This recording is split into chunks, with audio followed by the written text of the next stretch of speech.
เอาคำคือเอาเนาะยืนยันว่าเลือกจีนเลือกเวียดเลือกทางรัสเซียเอาบ่เลือกทางอเมริกาที่จริงเนาะมักสร้างปัญหาหลายพูดอันนั้นอเมริกาที่บริสล่มสลายเพราะว่าจีนเนี่ยแม่นอยู่ว่าอยู่เมืองลาวเต็มจะหน่อยแล้วสงครามเขาก็ไปค้าขายอยู่ต่างประเทศทางวิทย์อันคือเครื่องว่าเนาะ30 2030 31เอาเครื่องเขา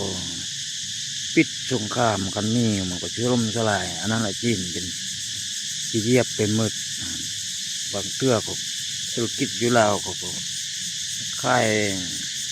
ไปมืดค่ายคนลาวคืนอันนั้นบ่ได้ถ้าค่ายดีอยู่ทั่วโลกเนาะจีนก็ไปมืดแต่ว่ามันยังบ่แม่นแนะนำการค้ากันค่ายเขาจะมีสงครามว่าจะเลือกทางจีนจะได้จะเลือกเห็นอย่างทางอเมริกาอันนั้น